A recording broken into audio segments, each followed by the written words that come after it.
ये एक ज़मानत का मुकदमा था आज जो अर्गू हुआ, और ज़मानत के मुकदमात अमूमन शॉर्ट टर्म के लिए महफूज होते हैं, यानी कि आधा घंटा।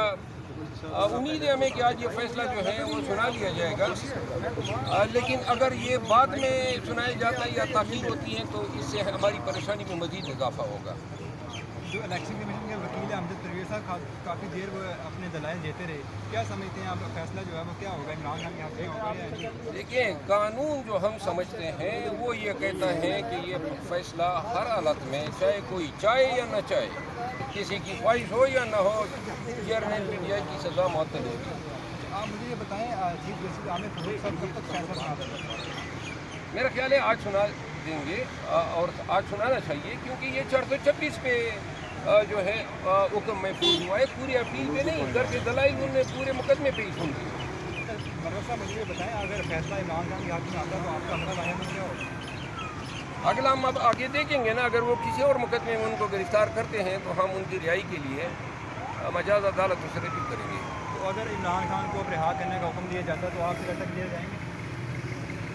खान साहब की रिहाई का हुक्म अगर होगा तो लाजिमन हम सब जाएंगे, और साथ में ये भी देखेंगे कि अगर उनकी गिरफ्तारी आज करते हैं साइफर में तो फिर उनको जो है कल इस्लामाबाद में पेश किया जाएगा। अगर सुप्रीम कोर्ट ने कहा था कि इस्लामाबाद हाई कोर्ट के हुक्म के बाद ही हमको फैसला देंगे, तो उनसे आपकी क्या तवक्कात है? सुप्रीम कोर्ट में हमने एक मिसलिनियस दरख्वास्त दायर की है, जिसमें हमने कहा है कि 5 अगस्त के स्टेज पे हमें वापस लाया जाए, तो उस दरख्वास्त की सुनवाई अगर होगी तो हमारी काफ़ी तवक्कुआत है। मुझे ये बताएं, इस सारे केस को आप कानूनी पहलू के साथ कैसे देखते हैं आप? मुझे आगे क्या होना है? ये जितने केसेस हैं, ये तमाम केसेस जो चेयरमैन पीटीआई के ख़िलाफ़ दर्ज हुए हैं, ये सारे लघु बेबुनियाद हैं।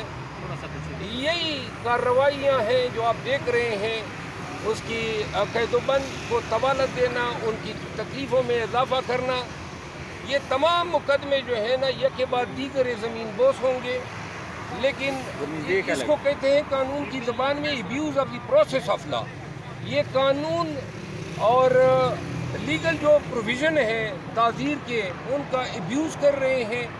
तमाम मुकदमात जो हैं जितने भी हैं, चाहे इंसदाद दहशतगर्दी के कवानीन के तहत हैं, साइफर हैं, तोशाखाना है, अलगाद ट्रस्ट केस हैं, किसी मुकदमे में कोई जान नहीं है। बदकिस्मती हमारी ये है कि जो ड्यू लीगल प्रोसेस है, यानी अदालत में सुनवाई, उसमें इतना वक्त ज़ाय हो रहा है और ज़ाय किया जा रहा है कि जो नाइंसाफ़ी के मुतरादिफ है।